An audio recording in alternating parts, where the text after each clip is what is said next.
പാർലമെന്റിലെ ഓപ്പറേഷൻ സിന്ദൂർ ചർച്ചയിൽ പ്രതിപക്ഷത്തിന് നേരെ ആഞ്ഞടിച്ച കേന്ദ്ര ആഭ്യന്തരമന്ത്രി അമിത്ഷാ വിദേശകാര്യമന്ത്രി സംസാരിക്കുന്നത് തടസ്സപ്പെടുത്തിയ പ്രതിപക്ഷത്തിന്റെ സമീപനം വ്യക്തമെന്ന് അമിത്ഷാ പറഞ്ഞു. ആരുടെ താൽപര്യമാണ് പ്രതിപക്ഷത്തിനുള്ളതെന്നും അതുകൊണ്ടാണ് കഴിഞ്ഞ 10 വർഷമായി പ്രതിപക്ഷത്തിരിക്കുന്നതെന്നും അമിത്ഷാ വ്യക്തമാക്കി. അതേസമയം TRFനെ ആഗോള ഭീകര സംഘടനയായി പ്രഖ്യാപിച്ചതിന് പിന്നിൽ ഭാരതത്തിന് വലിയ പങ്കെന്ന് വിദേശകാര്യമന്ത്രി S ജയശങ്കറും അറിയിച്ചിരിക്കുകയാണ്. കൂടുതൽ വിവരങ്ങളുമായി ജിഷ്ണു കൃഷ്ണൻ ചേരുന്നുണ്ട്. ജിഷ്ണു, എങ്ങനെയാണ് ഇപ്പോൾ സഭയിൽ നടപടികൾ പുരോഗമിക്കുന്നത്?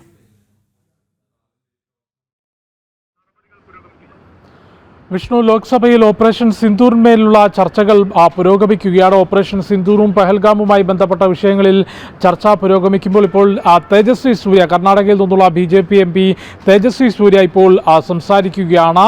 ചർച്ചകൾക്ക് തുടക്കം കുറിച്ചുകൊണ്ടും ഇടയിലും സംസാരിച്ചിട്ടുള്ള കേന്ദ്ര പ്രതിരോധ മന്ത്രി രാജ്നാഥ് സിംഗ് പഹൽഗാം ഭീകരാക്രമണം, ഓപ്പറേഷൻ സിന്ദൂറുമായി ബന്ധപ്പെട്ട വളരെ കൃത്യമായിട്ടുള്ള വിവരങ്ങളാണ് സഭയ്ക്ക് മുൻപിലേക്ക് വെച്ചിട്ടുള്ളത്. ഒപ്പം പ്രതിപക്ഷ വാദങ്ങൾക്കുള്ള കൃത്യമായിട്ടുള്ള മറുപടി വിദേശകാര്യമന്ത്രിയുടെ ഭാഗത്തുനിന്നും ഒപ്പം പ്രതിരോധ മന്ത്രിയുടെ ഭാഗത്തുനിന്നും ഉണ്ടായി. സൈന്യത്തെയും ഒപ്പം ഓപ്പറേഷൻ സിന്ദൂർ നടപടികളെയും ചോദ്യം ചെയ്യുന്നതും അത് വിശ്വാസത്തിലെടുക്കാത്ത പ്രതികരണങ്ങളുമായിരുന്നു പ്രതിപക്ഷ MP-മാരുടെ ഭാഗത്തുനിന്നുണ്ടായിട്ടുള്ളത്. കൃത്യമായിട്ടുള്ള മറുപടി പ്രതിരോധ മന്ത്രി തന്നെ നൽകിയിട്ടുണ്ട്. അതായത് അദ്ദേഹത്തിൻ്റെ വാക്കുകൾ പരിശോധിക്കുമ്പോൾ മോദിയുടെ പുതിയ ഭാരതം ഭീകരതയ്ക്കെതിരെ ഏതറ്റം വരെയും പോരാടും എന്നുള്ളതാണ് പ്രതിരോധ മന്ത്രി രാജ്നാഥ് സിംഗ് ലോക്സഭയിൽ വ്യക്തമാക്കിയിട്ടുള്ളത്. കൂടാതെ അദ്ദേഹം ചൂണ്ടിക്കാട്ടിയത് ഒരാളുടെയും സമ്മർദ്ദത്തിന് വഴങ്ങിയല്ല ഭാരതം സമാധാന ഉടമ്പടിയിലേക്ക് അല്ലെങ്കിൽ വെടിനിർത്തൽ ധാരണയിലേക്ക് എത്തിയിട്ടുള്ളത്. മൂന്നാമതൊരാളുടെ സമ്മർദ്ദത്തിന് വഴങ്ങിയാണ് വെടിനിർത്തൽ ധാരണയിലേക്ക് എത്തിയതെന്ന വിവരവും വാദവും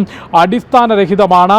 പഹൽഗാം ഭീകരാക്രമണത്തിന് മറുപടി നൽകാൻ രാജ്യത്തിൻ്റെ സായുധ സേനയ്ക്ക് പൂർണ്ണ സ്വാതന്ത്ര്യം നൽകിയിരുന്നു. സാഹചര്യം പരിശോധിച്ചുകൊണ്ട് കൃത്യമായ നടപടി രാജ്യത്തിൻ്റെ സായുധ സേന സ്വീകരിച്ചു. ഭീകരതയ്ക്ക് നേതൃത്വം നൽകുന്നവർക്കും അതിന് പിന്തുണ നൽകുന്നവർക്കും കനത്ത തിരിച്ചടിയാണ് ഓപ്പറേഷൻ സിന്ദൂറിലൂടെ ഭാരതം നൽകിയതെന്നും ഭീകരതയ്ക്ക് ഏതറ്റം വരെയും